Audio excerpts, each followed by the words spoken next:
오늘 우리는 대림절 넷째 주일이면서 동시에 성탄주일을 맞이했습니다. 우리는 지난 3번의 주일에 하나씩 촛불을 밝히면서 성탄의 날을 기다려왔습니다. 첫째 주일에는 소망의 빛을, 둘째 주일에는 평화의 빛을, 셋째 주일은 기쁨의 빛을, 넷째 주일은 사랑의 빛을 밝혔습니다.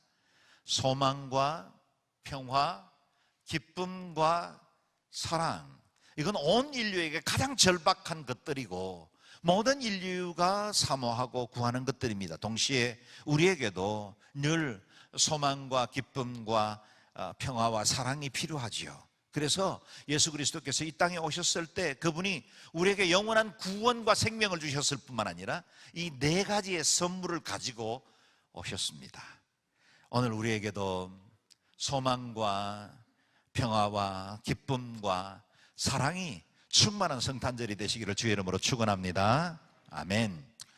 오늘 본문 말씀은 기원전 700년 전, 곧 예수님 오시기 오래전에 선지자 이사야를 통해서 예언되었던 말씀입니다. 주님 탄생 700년 전에 예언된 그 언약이 어떻게 이루어졌는지를 말씀해 주시는 겁니다. 먼저 1절 말씀을 다시 읽어보겠습니다. 시작. 이새의 줄기에서 한 싹이 나오고 그의 뿌리에서 가지가 돋아나 열매를 맺을 것이다. 아멘. 이새의 줄기라고 했는데 여기 언급된 이새는 누구일까요? 바로 이스라엘 최고의 왕이었던 다윗의 아버지입니다. 다시 말해 메시아는 다윗의 집안을 통해서 나올 것이다는 예언이죠. 그렇습니다. 사람들은 예수님을 다윗의 자손 예수여 라고 불렀습니다. 마태복음 1장의 족보에도 아브라함의 자손이며 다윗의 자손인 예수 그리스도의 족보라 그렇게 말하고 있습니다. 그렇다면 왜 다윗의 줄기라고 부르지 않고 이새의 줄기라고 불렀을까요? 이새에게서 다윗이 출생한 것처럼 메시아도 이새 집안 다윗의 뿌리를 통해서 이 땅에 찾아오게 될 것이라는 것을 약속한 것입니다. 뿐만 아니라 메시아 역시 다윗처럼 작은 마을 베들레헴에서 탄생할 것을 예고하고 있지요. 베들레헴은 이새가 살던 동리이고 그의 아들 다윗이 태어났고 목동으로 성장한 곳입니다. 그 누가 그 시골 작은 동리에서 가난한 목동으로 8아들 중에 말째였던 8번째 아들이 이스라엘 전토를 통일하고 주변 근동 국가들 가운데 최강의 왕국을 형성할 존경받는 왕이 될 줄 상상이나 했겠습니까? 그 누가 세계 지도를 펴놓으면 흔적도 보이지 않는 작은 동리 베들레헴에서 온 세상을 구원하실 구주 예수 그리스도가 탄생할 것을 짐작이나 했겠습니까? 1절을 여러분 다시 보시면 이새의 줄기에서 한 싹이 나오고 그의 뿌리에서 가지가 돋을 것이다 말씀하십니다. 이새의 줄기에서 나온 싹과 가지입니다. 싹, 가지 어떤 느낌이 듭니까? 아직 아무런 기능을 할 수 없는 존재이죠. 연약합니다. 여립니다. 쓸모있어 보이지 않습니다. 여러분 이 비유를 통해서 장차 오실 메시아가 어떤 모습으로 우리에게 찾아올 것인지를 700년 전에 예고하고 있는 것입니다. 이 땅에 오신 예수 그리스도 그 메시아는 크게 자란 목재처럼 거목으로 우리에게 오시지 않습니다. 울창하고 빽빽한 숲처럼 위협적이거나 또 우리에게 보기 좋은 아름다운 모습으로 오지 않으십니다. 이전에 잘려버린 거루터기 나무 둥치에서 올라오는 연한 새순처럼 조용히 자라십니다. 조용히 찾아오십니다. 무능하고 연약한 어린 아기의 모습으로 이 땅에 오실 것을 예고하고 있는 겁니다. 이 어린 싹 같은 메시아가 과연 이스라엘을 구원하고 온 세상의 소망이 될 수 있을까요? 선지자 미가를 통해서 예언된 말씀을 읽어보겠습니다. 5장 2절인데요 같이 읽습니다. 시작. 그러나 너 베들레헴 에브라다야 비록 내가 유다 족속들 중 아주 작지만 이스라엘을 다스릴 사람이 너로부터 나올 것이다. 그의 근본은 먼 옛날 아주 오랜 옛날로 거슬러 올라간다. 아멘. 베들레헴 자체가 유대에 있는 여러 마을들 중에서도 지극히 작은 마을 중에 하나였습니다. 용이 나올 리가 없는 개천 같은 깡촌이죠. 그런데 그 마을에서 이스라엘을 다스릴 사람이 나올 것이라 합니다. 지금 선지자 미가는 과거에 베들레헴에서 태어날 다윗을 회고하면서 이 말씀을 기록한 것이 아니라 그 동일한 베들레헴 땅에 하나님께서 행하실 새 일, 새로운 역사를 예언적으로 선언하고 있는 것입니다.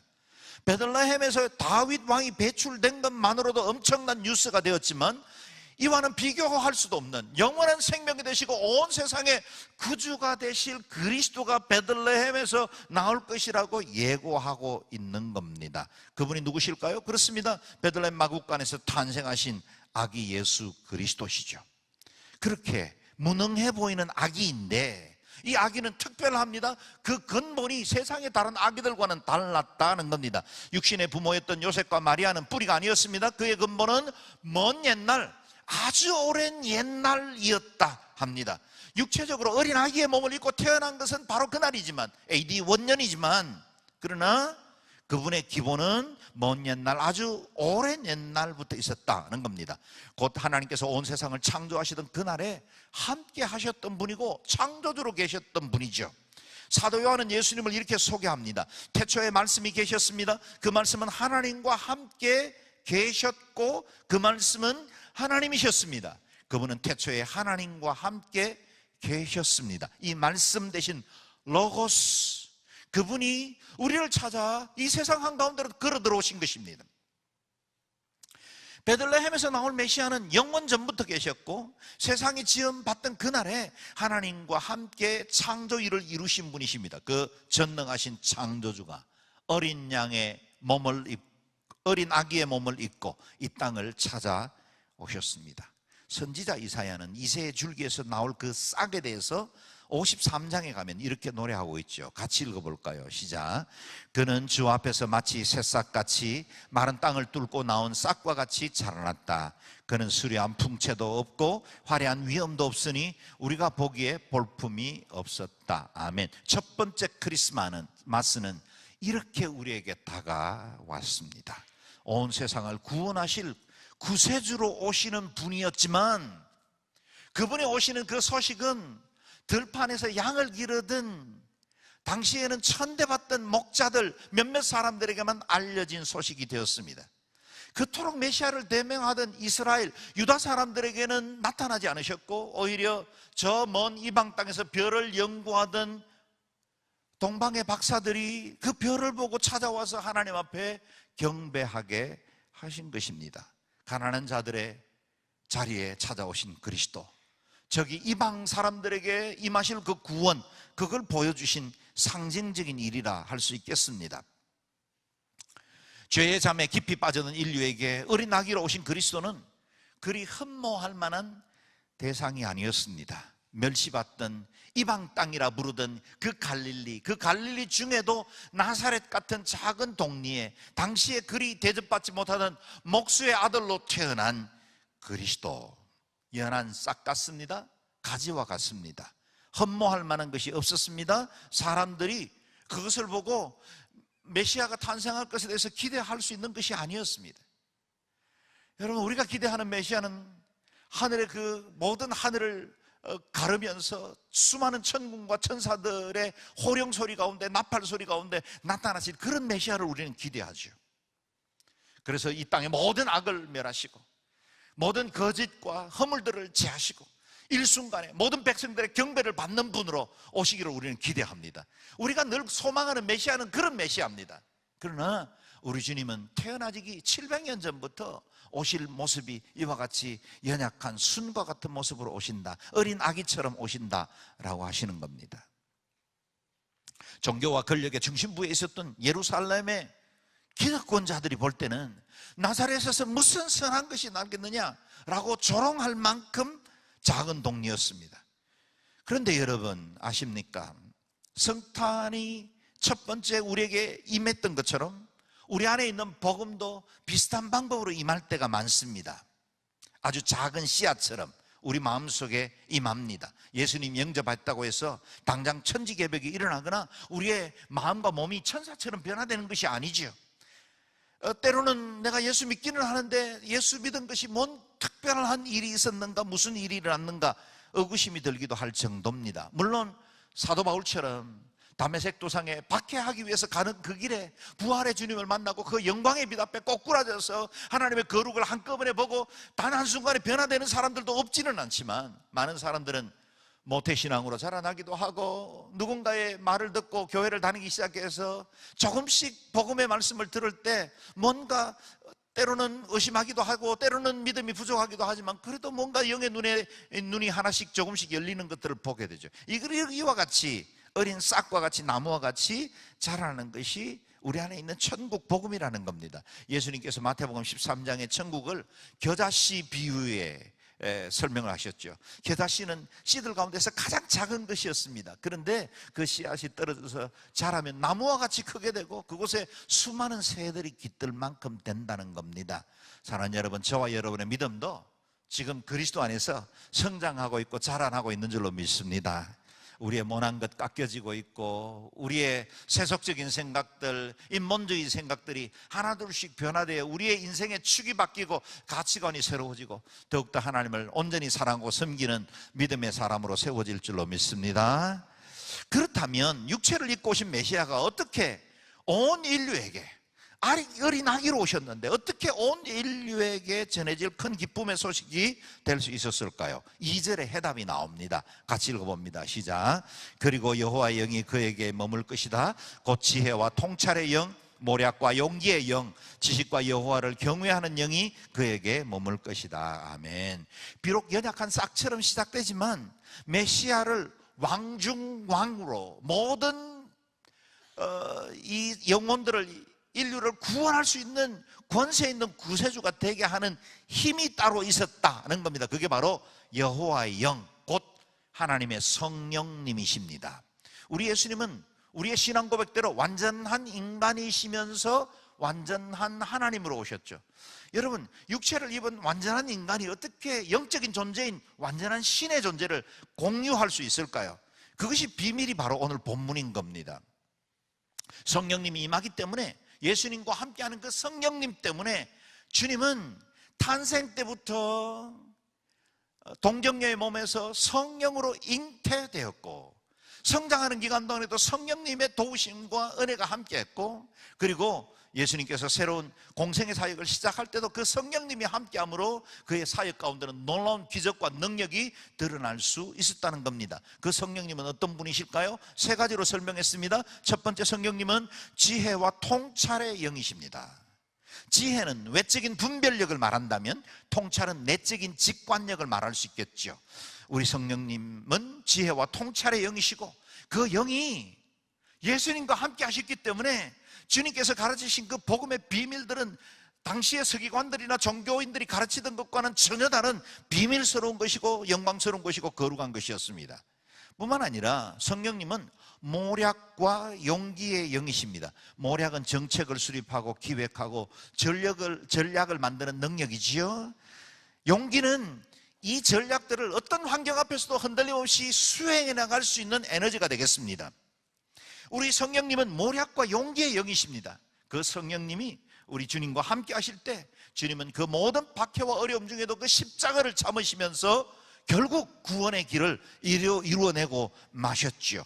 세 번째, 성령님은 지식과 여호와를 경외하는 영이십니다. 지식을 통해 만물에 대한 깊은 이해를 가지고 계셨고 성령님을 통해서 받은 그 계시의 영으로 육체에 계신 그 예수님께서 증거하는 모든 말씀들은 하늘나라의 비밀이 될 수 있었습니다. 뿐만 아니라 우리 주님은 이 땅에 계시는 동안 여호와를 경외하는 영으로 사셨습니다.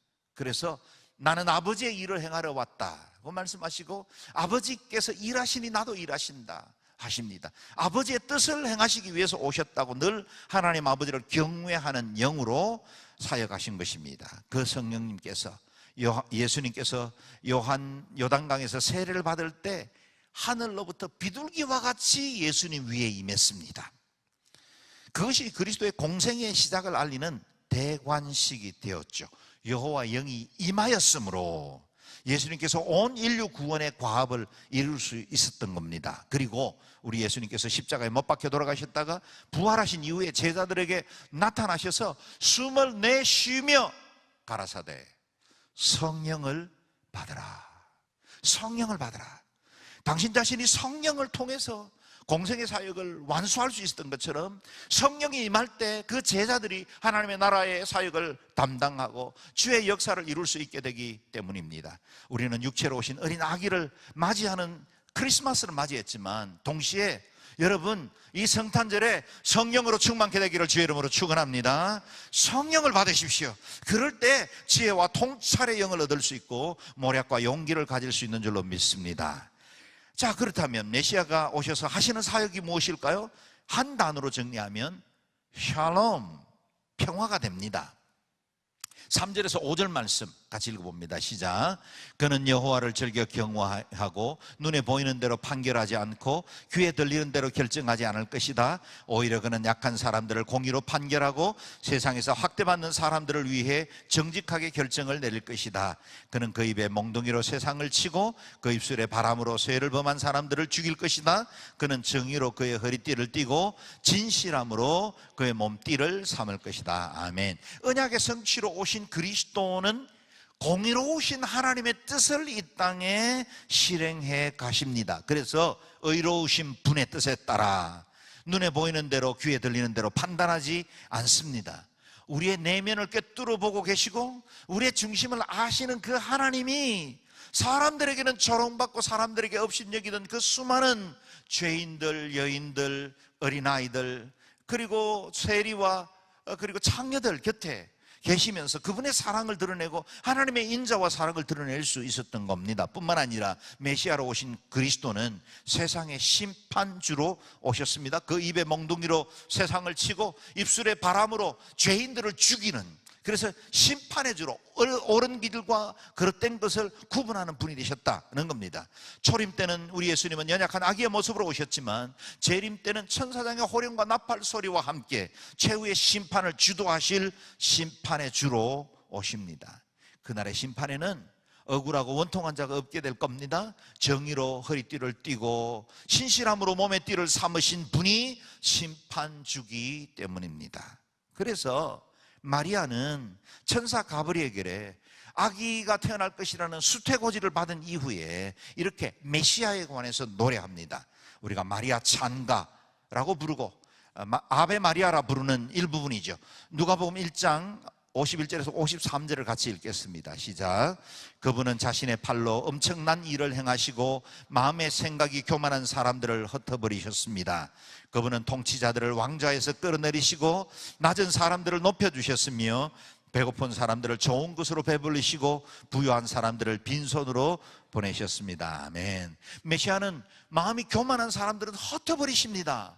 부자는 공수 빈손으로 돌려보내십니다. 스스로 높아져서 세상의 권력을 가졌다고 착각하는 사람들은 내리치십니다. 대신 낮은 사람들을 높여주시고 줄인 자들에게 좋은 것으로 배를 불리십니다. 인간과 인간 사이에, 인간과 하나님 사이에 막힌 모든 담들을 허무시고 화평, 샬롬으로 우리 가운데 임하신 겁니다. 또한 메시아는 하나님께서 처음 지셨던 그 창조 세계가 죄로 인하여서 무너졌을 때 새로운 질서로 회복시킨다 말씀하십니다. 6절에서 8절 말씀 읽겠습니다. 시작. 늑대가 어린 양과 함께 살고 표범이 새끼 염소와 함께 누우며 송아지와 어린 사자와 살찐 짐승이 함께 있는데 어린아이가 그들을 이끌고 다닐 것이다. 암소와 곰이 함께 풀을 뜯고 그 새끼들이 함께 뒹굴며 사자가 소처럼 짚을 먹을 것이다. 젖먹이가 독사의 구명 곁에서 장난하고 어린아이가 뱀의 굴에 손을 넣을 것이다. 아멘. 이 세상에서는 볼 수 없는 새로운 질서를 회복시켜 주시겠다는 겁니다. 처음 창조된 세상은 이와 같은 모습이었습니다. 그러나 인간이 범죄하면서 식물 세계는 가시와 엉겅퀴가 나고 사람들이 땀 흘려 일하지 않으면, 노동하지 않으면 먹고 살 수 없는 세상이 되었습니다. 동시에 이 땅의 모든 짐승들, 동물 세계도 다 타락하고 약육 강식이 법이 되어 있었습니다. 그런데 메시아가 오시면 공존과 상생의 세계로 바뀐다는 것입니다.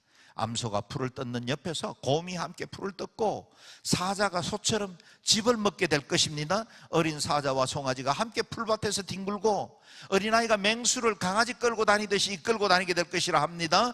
젖먹이 아기가 독사의 굴에 손을 넣고 장난을 해도 아무런 해를 당하지 않는 세상이 온답니다.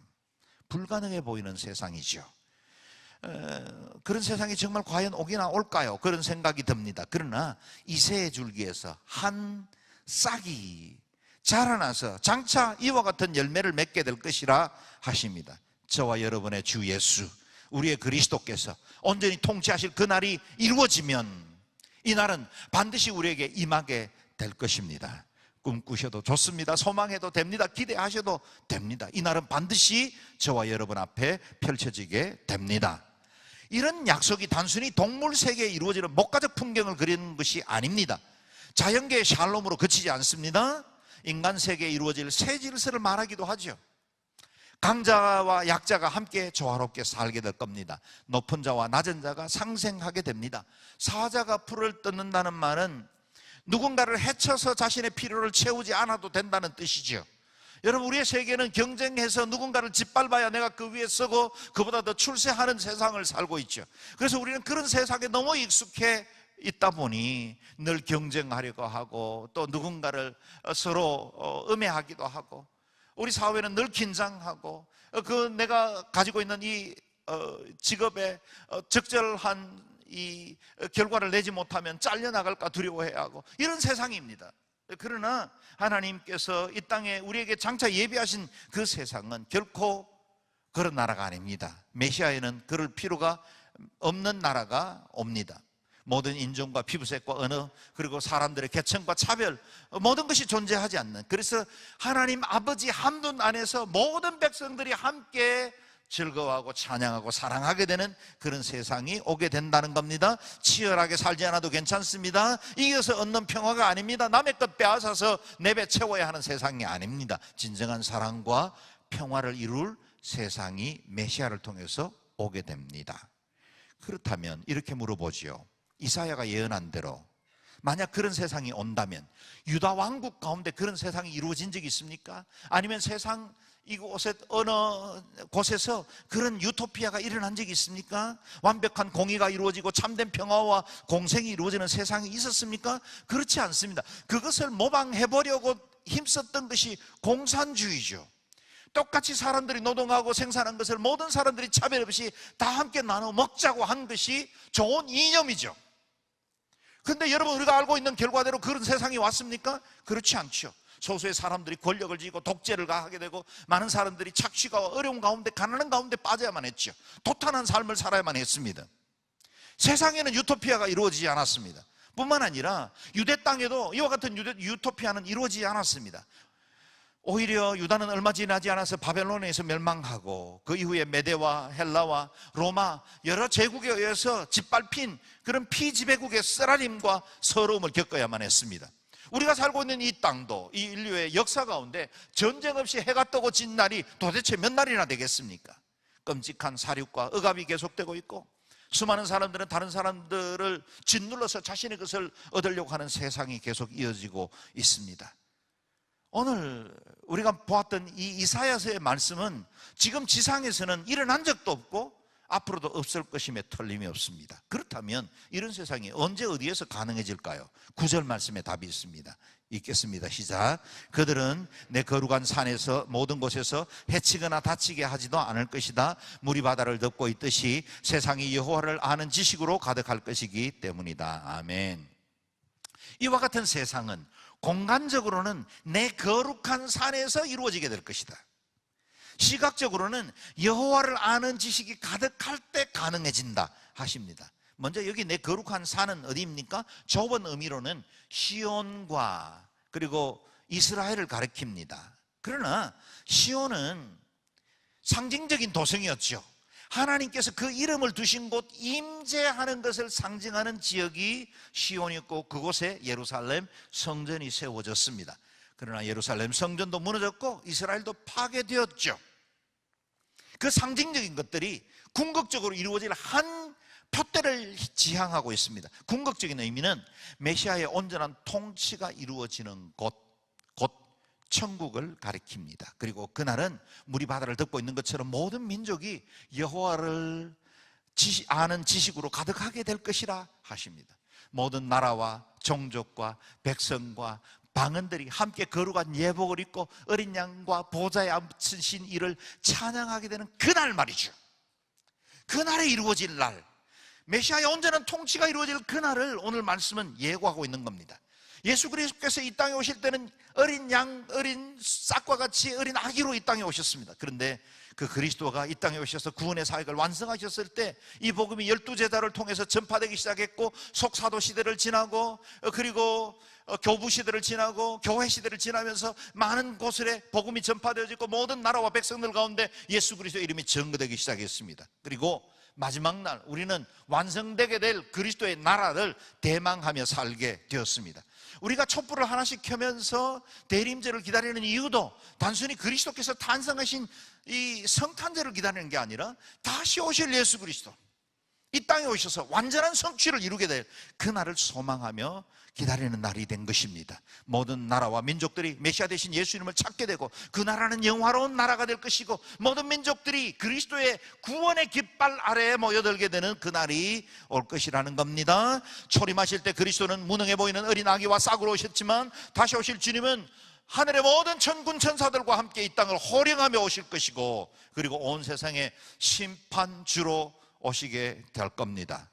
언약의 성취로 오신 그리스도, 그분은 이제 새 언약을 이루실 분으로 다시 오시게 될 것입니다. 성탄절을 맞이했습니다. 저와 여러분에게 큰 기쁨의 소식이 전해졌습니다. 이것으로 그치지 않습니다. 우리는 다시 오실 그리스도를 준비하기 위해 복음을 전파하고 하나님의 나라 확장하는 일에 쓰임받는 저와 여러분이 되시기를 주의 이름으로 축원합니다. 성탄의 모든 선물들이 여러분의 가정과 삶 가운데 충만하기를 바랍니다. 아멘.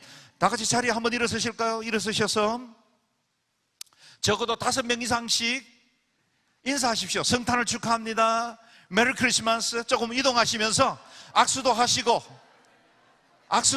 손도 잡아주시고 메리 크리스마스. 이 좋은 소식을 전하십시오. 이 복된 소식, 그리스도가 우리와 함께 하신 이 아름다운 소식이 온 세상과 만물 가운데 충만하게 되기를 바랍니다. 메리 크리스마스.